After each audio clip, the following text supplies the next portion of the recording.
ते उठ रहे उसके पीछे दबा ऐसे बेचवा घुस गए तो शांत हो जाओ, चुप रहने गिर जाएगा। अच्छा करे। हाँ सर देखो त्रिभुज की सर्वांग क्षमता हम लोग स्टार्ट कर रहे हैं कि इसमें सबसे पहले जान लो कि त्रिभुज क्या होता है और सर्वांग क्षमता क्या होता है। तो सर्वांग क्षमता के बारे में जान लो कि कोई भी जो आकृति रहता है सर्वांशम कैसे कैसे होता है, सर्वांशम का मतलब क्या होता है। ठीक है, सर्वांग क्षमता हम लोग किसको कहते हैं।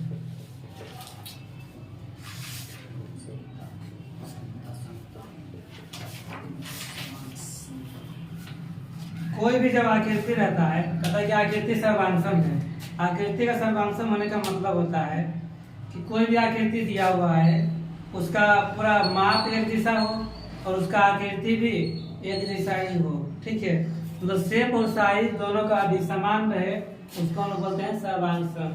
कोई भी आकृति रहे, जैसे हाथ देखो, हाथ का कुछ ना कुछ आकृति है ना, इस तरह से रहता है, ऐसे रहता है। कैसे सर्वांशम में क्या आएगा, तो कोई भी इसी के जैसा रहेगा ना, मतलब पूरा माप भी समान रहेगा और इसी का ऐसा ही दिखेगा भी नहीं, दिखने में पूरा पूरा ऐसा ही लगे। तो देखो इस हाथ को देखो, दोनों हाथ सेम तरह से दिख रहा है क्या, तो दोनों हाथ में जो हथेली वाला हथेली होता है इसको हम लोग बोलते हैं सर्वांशम आकृति। ठीक है, दुनिया का कोई भी आकृति है यदि उसका माप और आकृति दोनों समान हो, नहीं मतलब आकार और आकृति दोनों समान रहता है, उसको हम लोग बोलते हैं सर्वांशम आकृति। ठीक है, इसका देखो परिभाषा हम लोग ऐसे भी दे सकते हैं कि दो या दो से अधिक वैसी आकृतियां जिसको एक दूसरे के ऊपर रखने पर पूरा पूरा जो ढक लेता है ना, एक दूसरे के रखने पर पूरा पूरा ढक लेता है। यही वाला है, ये हाथ है, इसको रखो पूरा पूरा ढक लिया। हम लोग उल्टा भी करके दे सकते हैं, ऐसे रखेंगे ऐसे रखेंगे, पूरा पूरा ढक लिया नहीं, ये दोनों क्या कहलाएगा, सर्वांशम आकृति। समझा, तो जिसको एक दूसरे के ऊपर रखने पर पूरा पूरा ढक लेता है उसको हम लोग बोलते हैं सर्वांशम आकृति।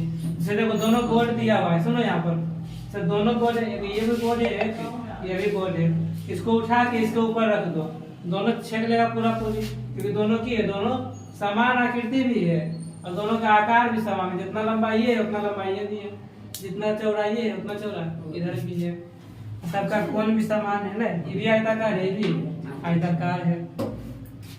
तो जब इस तरह से रहता है तो उसको हम लोग बोलते हैं सर्वांशम आकृति। सर्वांशम आकृति समझ गया कि दो या दो से अधिक वैसी आकृतियां जिसको एक दूसरे के ऊपर रखने पर पूरा पूरा ढक लेता है, नहीं जब पूरा पूरा ढक लेगा उसको हम लोग बोलेंगे सर्वांशम आकृति। क्लियर है, देखो यहाँ पर ऐसे एक वृत्त है, ये भी एक वृत्त है। ठीक है, मान लो इसका त्रिज्या है 4 सेंटीमीटर और इसका त्रिज्या है 6 सेंटीमीटर। अब समझना, यदि इसको उठा के हम लोग इसको रखेंगे इस पर तो ढक लेगा पूरा पूरी। सुनना ध्यान से, इसको उठा के हम लोग इस पर रखेंगे 4 सेंटीमीटर वाला पर, तो 4 सेंटीमीटर दिखेगा ये, क्योंकि छोटा है। जैसे मान लो देखो ये भी है, ठीक है, और एक किताब भी है, इस तरह से किताब भी है। ठीक है, इसको हम ऐसे करके रख रहे हैं, तो देखो ऊपर वाला दिख रहा है क्या, जो नीचे में था नहीं ना दिख रहा है, इधर ढक लिया, तो इधर को सर्वांशम कहेंगे क्या, सर्वांशम नहीं कहेंगे। क्या बोले हैं कि एक दूसरे के ऊपर रखने पर दोनों दूसरे को ढक लेती है। देखो इधर ढक लिया, अब कहीं उल्टा करके देखो तो, इसके ऊपर इसको रख के देखो तो पूरा ढक पाया, नहीं ढक पाया, इधर भी निकल गया इधर भी निकल गया, तो एक दूसरे के ऊपर रखने पर दोनों नहीं ढक पाया, इसलिए दोनों सर्वांशम नहीं होना चाहिए, दोनों को ढकना चाहिए। यदि हम लोग इस तरह से ढक रहे हैं तो इस तरह से भी ढकना चाहिए, तो दोनों आकृति हम लोग कहते हैं सर्वांशम आकृति। जैसे देखो ये वृत्त था, यदि इसको उठा के यहाँ पर रख देंगे ये 4 सेंटीमीटर ढका जाएगा क्योंकि छोटा है, लेकिन जब हम लोग इसको उठा के इस पर रखेंगे तो ये नहीं ढक पाएगा पूरा पूरी। ठीक है, ये इतने नहीं ढक पाएगा, 40 सेंटीमीटर इतना ढक पाएगा, बाकी तो छूट नहीं जाएगा, तो ये दोनों सर्वांशम नहीं कहलाएगा। तो सर्वांशम आकृति वैसी आकृति कहलाती है जिसको एक दूसरे के ऊपर रखने पर पूरा पूरा ढक लेता है। जैसे देखो यदि 4 सेंटीमीटर त्रिज्या का वृत्त है ना, तो ऐसे सर्वांशम में बनाओ, तो जो वृत्त बनाए हैं इसका भी त्रिज्या 4 सेंटीमीटर ही होना चाहिए। और जितना बड़ा ये कोना है उतना बड़ा ये वाला भी कोना है, ठीक है। तब एक दूसरे के ऊपर ढक लेगा, इसी को हम लोग बोलेंगे सर्वांग आकृति। समझा? सर्वांग आकृति में कुछ होता है, वृत्त का हुआ है, त्रिभुज का होगा, चतुर्भुज का होगा, रेखा का होगा, कोण का होगा, हर एक चीज का होता है। हमको मेन यहाँ किसके बारे में पढ़ना है? त्रिभुज के बारे में, कि त्रिभुज की सर्वांगता को दिखाइए कि त्रिभुज कब कब सर्वांग हो सकता है। सर्वांगता का मतलब समझ गया कि जब कोई भी दो आकृति को एक दूसरे के ऊपर रखने पर पूरा पूरा ढक लेता है तो उसको हम लोग बोलते हैं सर्वांग, ठीक है, सर्वांग आकृति। अब पढ़ना है त्रिभुज की सर्वांगता के बारे में। इससे पहले जान लो एगो रेखा के बारे में, एगो कोण के बारे में, कि कोई भी त्रिभुज बनता है तो भुजा और कोण से बनता है। नहीं, त्रिभुज में क्या होता है? 3 गो भुजा और 3 गो कोण। तो जान से पहले भुजा कब सर्वांग होगा और कोण कब सर्वांग होगा। सही भुजा मान रहे हो, रेखा खंड है, ठीक है, ए बी, कहेगा सर्वांग कब होगा? तो कोई भी रेखा तभी सर्वांग होती है जब जितना लंबाई ई रेखा का है उतना ही लंबाई का कोई और भी रेखा रहे। जैसे देखो ये रेखा का लंबाई मान लो 8 मीटर है, हम इधर से खींच दिए सी डी, यदि इसका भी लंबाई 8 मीटर है तो दोनों रेखा सर्वांग होगा। इधर सीधा है, ये तिरछा है, सर्वांग कैसे हो गया? तो रेखा में कभी तिरछा कोई सब ऐसा नहीं होता, ठीक है, दोनों सीधा कर सकते हैं ना। लंबाई देखो दोनों सेम है, ठीक है। रेखा में मोटाई नहीं होता है, ठीक है, तो लंबाई होता है, तो लंबाई दोनों का सेम हो गया तो दोनों सर्वांग रेखा कहलाता है। तो रेखा यदि सर्वांग करना है तो दोनों की लंबाई बराबर कर दो, सर्वांग हो जाएगा, ठीक है। यदि कोई भी दो रेखा को हमको सर्वांग करना रहेगा हम सिंपल से क्या करेंगे, पहले उनकी लंबाई को बराबर कर देंगे, ठीक है। ऐसे क्वेश्चन पूछ भी सकता है कि दो रेखाओं के सर्वांग होने की शर्त क्या है? सिर्फ क्या लिखेंगे? केवल और केवल यदि उनकी लंबाई बराबर होनी चाहिए। यदि दो रेखा की लंबाई से बराबर हो रही है तो दोनों रेखा सर्वांग रेखा कहलाती है, ठीक है। इतना हो गया, रेखा के बारे में समझ गए। अब समझते हैं कोण के बारे में। कोई कोण सर्वांग कब होगा? जैसे यहाँ पर ए है, ओ है, बी है, सी है, डी है, ई है। कहेगा कि दोनों कोण सर्वांग कब होंगे? दोनों कोण सर्वांग तभी होते हैं जब दोनों कोणों की माप बराबर हो, दोनों कोणों की माप बराबर हो। इसे देखो इसका मान कितना है? 60 डिग्री, इसका मान 60 डिग्री। जब यदि कोणों की माप बराबर होती है तो दोनों कोण सर्वांग कहलाते हैं। ज्यादा कोई नियम नहीं है, समझा? रेखा को सर्वांग करना है तो लंबाई बराबर कर दो, कोण को सर्वांग करना है तो दोनों का माप बराबर कर दो, कोणों की माप को बराबर कर दो, ठीक है। कोण करने से मतलब होता है ना खाली हमको ये देखना है, इन देखना है कितना लंबा जा रहा है, इससे हमको मतलब नहीं है। ये छोटो है ना, इससे हमको मतलब नहीं है। कोण करने का मतलब इसका झुकाव कितना है।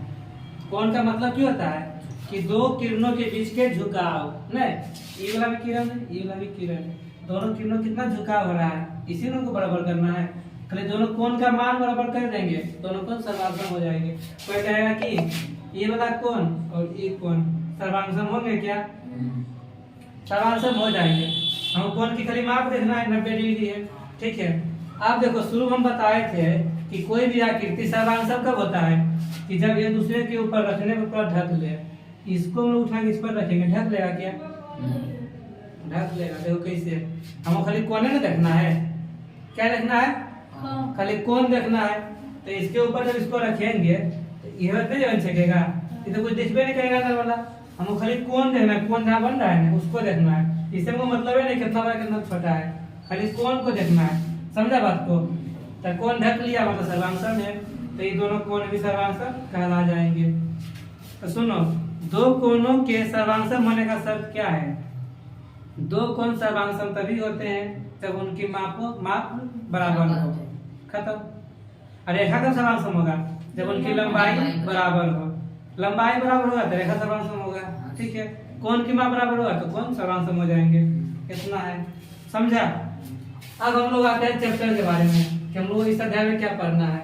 त्रिभुजों की सर्वांगता पढ़ना है कि त्रिभुज की सर्वांग कब कब हो सकता है, ठीक है। इसको मिटाएं।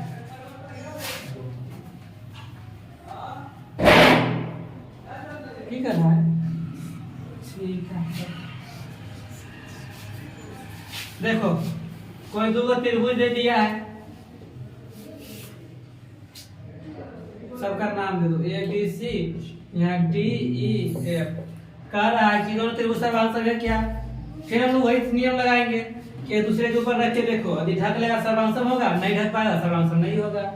ठीक है, अब सुनो, इसका लंबाई 4 मीटर, इसका 5 मीटर, इसका 6 मीटर, इसका 4 मीटर, इसका 5 मीटर, इसका 6 मीटर हो गया। अब देखो इतना बड़ा काम नहीं चलेगा। ठीक है, हमको कोण बताना पड़ता है। इसका भी कोण दे दो 30 डिग्री, इसका 80 डिग्री, इसका 70 डिग्री, इसका भी 30 डिग्री, इसका भी 80 डिग्री, इसका भी 70 डिग्री। तो सुनो, त्रिभुजों की सर्वांगसमता का नियम है कि कोई त्रिभुज सर्वांगसम तभी होते हैं जब उनकी भुजाओं की लंबाई बराबर हो और उनके संगत कोण भी बराबर हो।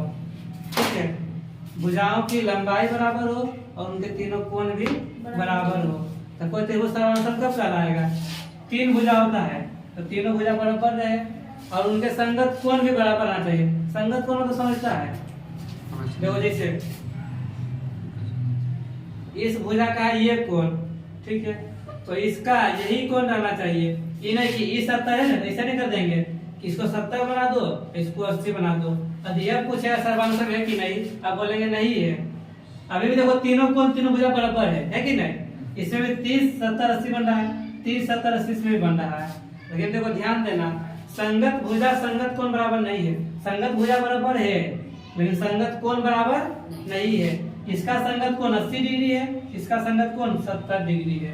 ठीक है, तो जो भुजा ले रहे हैं उसी के सामने का कोण भी लेंगे। यदि वो भी बराबर है तब त्रिभुज सर्वांगसम कहलाएगा, यदि बराबर नहीं सर्वांगसम नहीं कहलाएगा। ठीक है, सुनना,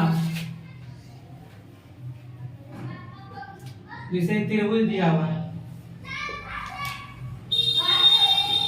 ये 40 डिग्री, ये 60 डिग्री, ये 80 डिग्री, ये 40 डिग्री, ये 60 डिग्री, ये 80 degree, A B C D E F.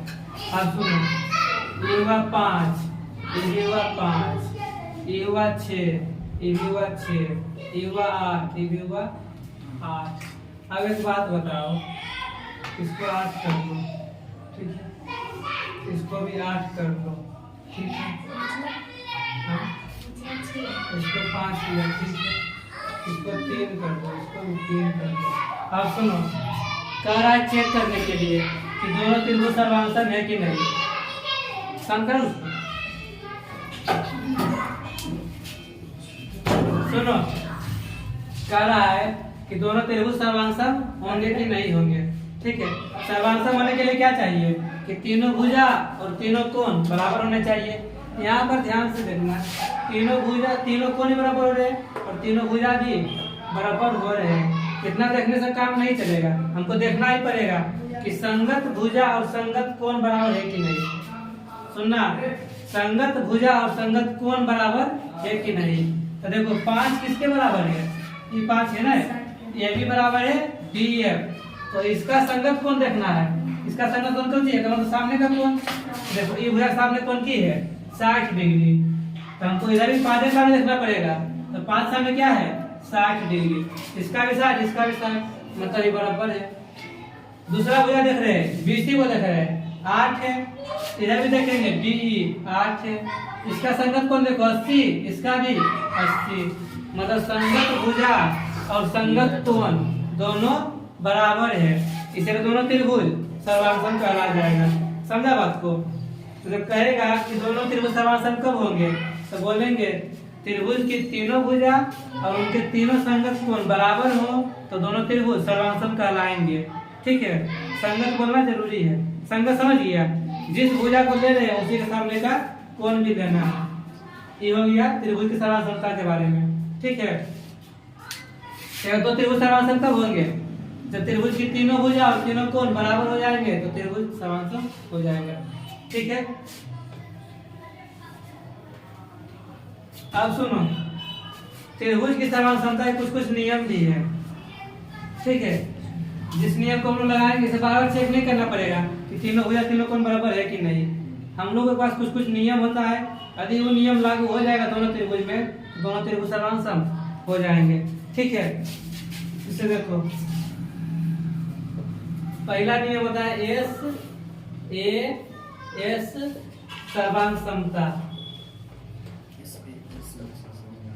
ठीक है, मतलब समझना, दो त्रिभुज दिया हुआ है, कह रहा है कि दो त्रिभुज कब कब सर्वांग सम हो सकते हैं, A B C D E F. तो कह रहा है कि सर्वांग समता होने के लिए एस ए एस नियम भी लगा दो। एस का मतलब होता है साइड, ए का मतलब एंगल, एस का मतलब साइड, मतलब भुजा कोण भुजा। देखो दोनों भुजा के बीच में एगो कोण है, यही बोलता है नियम कि यदि दो भुजाओं बराबर हो और उनके बीच का कोण भी बराबर हो तो दोनों त्रिभुज सर्वांग सम हो जाते हैं। इसे देखो ए बी बराबर डी ई है, ठीक है, ए सी बराबर डी एफ है, ए सी जितना बड़ा उतना बराबर की है डी एफ। अब कह रहा है कि दो भुजाओं और उनके बीच का कोण बराबर हो, तो दो भुजा तो बराबर हो गया, अब इनके बीच का कोण कौन बन रहा है, यही बराबर बन रहा है, ये दोनों के बीच का कोण, इसका कोण बन रहा है ये वाला नहीं। यदि कोण ए और कोण डी बराबर हो तो देखो एस ए एस लग गया, दो भुजाओं और उनके बीच का कोण बराबर हो तो दोनों त्रिभुज सर्वांग सम होंगे, तो दोनों त्रिभुज क्या हो जाएगा सर्वांग सम। तो देखो दो भुजा और उनके बीच का कोण भी क्या हो गया बराबर, इसीलिए दोनों त्रिभुज कैसा होगा सर्वांग सम। तो लिखेंगे त्रिभुज ए बी सी सर्वांग सम को देखो हम लोग इसे लिखते हैं त्रिभुज डी ई एफ। ठीक है, इसको लोग बोलते हैं सर्वांग समता।